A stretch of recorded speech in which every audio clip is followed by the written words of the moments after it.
Yo, what's good everybody? Hope y'all been doing well. So I took a little break, a little time off. During the break, I've been getting a lot of comments asking me how I time stretch my samples and how I make sure they're always on time. So I figured today I'm just gonna give a comprehensive video of me just explaining all the different methods that I know to time stretch my samples and make sure that they're always on time. And that's enough said, so let's just jump right into it. So with this first method, I'm just gonna be showing y'all how you can time stretch it if you're already given the tempo. So in this case, I have a tempo of 138 beats per minute. So all I'm gonna do is just go up to the tempo here. I'm gonna move it to 138, and if it's something completely different, you can right click it and hit type in value. And so now we can see, if I zoom in on the transients, that this hits approximately on time. I could use shift and scroll to adjust it a little bit. So if I shift and scroll up, it moves it to the left. Shift and scroll right moves it to the right. So when I say transient, I mean it's this first little peak right here. So if I'm going to the part here that has drums, you can see that the first transient is this kick. When I'm scrolling, I want to line up this transient or this peak with the line right here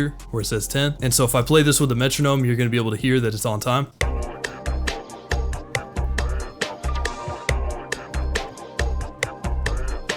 Once you have the correct tempo for your sample, you want to go to your audio clip, double click it, and where it says mode, you want to change it from resample to stretch. Some people like using auto, but when I change the tempo, it always comes up with this thing of restretch, and it kind of annoys me a little bit. So I personally like to put it on stretch. That's just my personal preference, but you could use auto if you'd like. Now if I go up and change the tempo, the clip's going to stay the same length. It's not going to change. The only thing that's going to change is how fast it sounds. So if I move it down, it's going to sound real slow like this.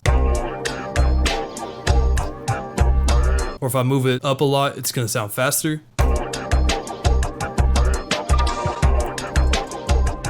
And if I play it with a metronome, you can hear that it's still on time. So that's the way to go for the first method if you're already given the tempo. And so now I want to move on to an actual sample, an actual song, and this will be a little bit more difficult. So before I do anything, I'm going to go in and find my chops. And the way I do this is, again, using those transients. So for example, I'll start my first chop right here on the first transient and delete the rest. And then say, for example, I'm counting it out a little bit. Then I'll probably say I'll cut it at this transient, so on and so forth.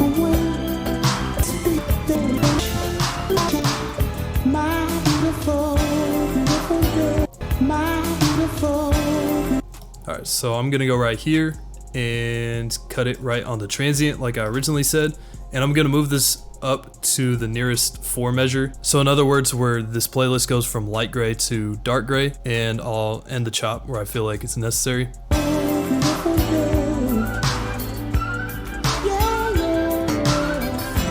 So I'm gonna go to this next one where that bass hit comes in again. Usually what I like to do is I like to count 4 snares or 4 claps.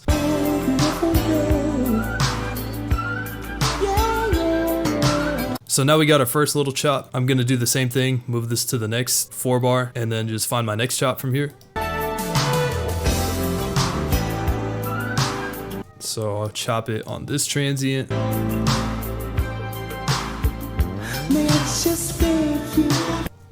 Alright, so I'm gonna go right here and mute this clip. Alright, so now I have my 2 main chops. I have one that's a 4 measure chop, and then the other one that's an 8 measure chop. As you obviously can tell, that these are not exactly on the grid lines, and we're gonna fix that by one of 2 different methods. The first one is just clicking the top left of this and then going to detect tempo, and so it's going to give us this menu right here. Currently the project tempo is 180 beats per minute. We can see that it's almost exactly 4 or 8 measures, so we'll put it in the range of 150 to 300, and FL is just going to go through and figure out what the tempo for the sample is, and it came up with 170 beats per minute. And so it says, would you like to adjust the project tempo? Just click yes, and as you can see, it fits these clips pretty much perfectly to the grids that we put them on, even down to the smallest amount of transient, as you can see. And sometimes that method doesn't work, so this is a workaround for that. So what you're gonna do is you're going to find a decently lengthy part of your clip here and just loop it. And then what we're gonna do is just tap in the tempo just by what we hear. Most of the things that you're probably gonna sample are gonna have their snares hitting on every 3rd beat or every other beat. So for example, if the metronome's clicking, every 3rd metronome click is going to have one of those snares. Or if you're at a lower tempo, usually something under 100 beats per minute, it'll be hitting on every other one. So it'll be hitting on the 2nd and 4th metronome taps every measure. So I'm gonna go up to the top here, right click the tempo and hit tap. And now I have the tap menu up. I personally like using one of the keys on my keyboard that corresponds to one of the MIDI keys. So personally, I use like the comma or M key, and I'll just play it and I'll just start tapping to the rhythm, keeping in mind that I want every third tap to be hitting on a snare.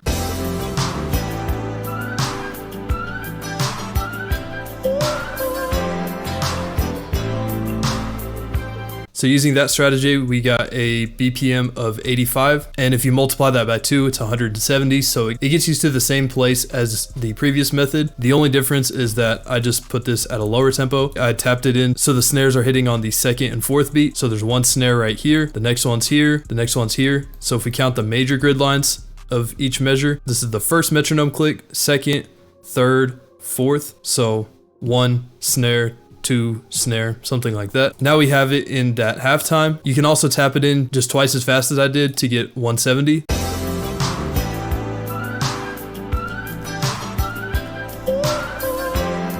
And so now that we've roughly found the tempo, since this has a little bit of a delay towards the end, the transients are kind of spilling over a little bit, we can go to the time resizing here. So go up to the top left of your playlist, and it's this little small icon with arrows going both ways. We're gonna go here and we can shift it around. And if for some reason your FL Studio only does this, it only goes per grid line, what you can do to bypass this grid is you hold the Alt key, then click and drag. And as you can see, it does the smallest possible increments. And so before time stretching your sample, you want to double click on it and open up this audio menu again, go to your mode and change it to stretch. And then also one other thing that I like to do to make sure that my time stretching doesn't affect other sections of the sample, I'll go to each of my chops here and I'll make them unique. So the first one, I'll click it and hit make unique. Same thing with the second one, click the top left, hit make unique. And now I'm gonna go in and time stretch it so that it fits perfectly onto the grid. And as you can see, when I drag it out, the transient lands right on that next major grid line, so we know that it works. And we're going to do the same thing for this one. And since we made these clips unique,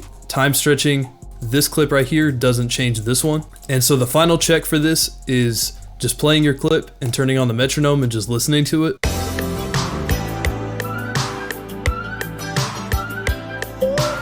We've done all this work and we finally found the tempo of the original clip and made some slight adjustments so that it fits. And now that it fits, we can go in and start adjusting the tempo, pitch, and all that. So the first way I like to do this is highlight a section of the loop and then double click on it here. Originally we have this mode in stretch. I'm gonna change this to resample, and then I'm gonna go up to the tempo and metronome. I like to turn the metronome on, and then as this is playing, I like to change the tempo and then eventually find a tempo and or pitch that I like.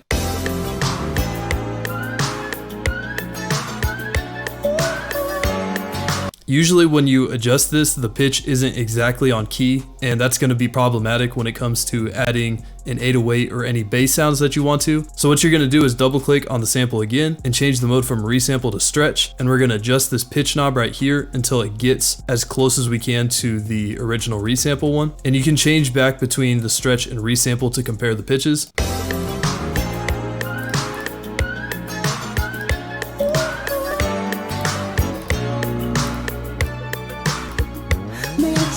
It's not exactly the same, but it's pretty close to the original resample one. And so I'm gonna go to this other clip and do the same exact thing. So we're just gonna go to the pitch wheel, just put it up by 100 cents or 1 semitone or 1 half step, whatever you call it. You don't necessarily have to speed the sample up. You could also slow it down too. So I'll show an example of that as well. So we're gonna change it to resample and go back to our 170 and move it down.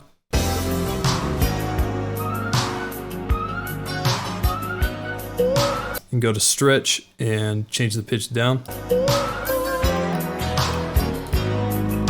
I think that's pretty good. You also don't necessarily have to change the pitch in the same direction. Just because you slow the sample down doesn't mean you have to pitch it down as well. You can slow it down and turn the pitch up. You can speed it up and pitch it down. You don't necessarily have to go with the flow of the sample. And now I'm gonna open up a software called Serato sample, and this makes that process a little bit easier. There's a little bit of a learning curve to it. I'm not an expert in this plugin or nothing, but I feel like it's just a helpful tool if you do have it. So I'm gonna load the sample in, and it's gonna drop in here, and we're gonna have this little playlist here with everything that we got. And so Serato sample automatically finds the tempo and key, and this also automatically adjusts for your project tempo. So for example, if you started with like 130, it's going to play it at 130 beats per minute speed, except this one is set to 85 beats per minute. So if you want it to be perfectly synced, you probably want to move your project tempo down to 85. Using this plugin, you kind of bypass that original step of finding the sample and putting it on the grid. As you can tell from the grid lines here, it's already on time within the plugin. So all you have to do is just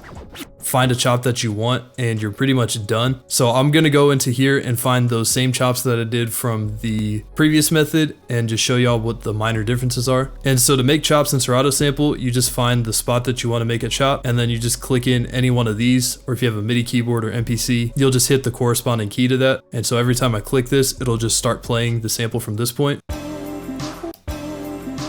And so I found the start of my second chop. I'm just gonna go do the same thing and just route it to this button right here. And so from here, we already have our project tempo at what we wanted to. So say if we wanted to speed it up, let's say to like 95 beats per minute from 85, Serato sample automatically speeds everything up and time stretches it. So all we'd have to do is just change the key right here. So Serato sample detects the key at A minor, and so since we sped it up, let's just start by moving it up by +1 to B flat or A sharp minor.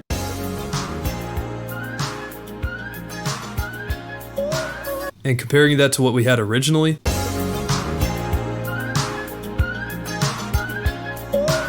So as you can see, the two methods pretty much give you the same outcome. It just depends on how you want to approach it. So that's gonna do it for me. Appreciate y'all watching all the way to the end. If you made it this far in the video and you found it pretty helpful, be sure to leave a like. That's all for this one. I'll see you on the next video.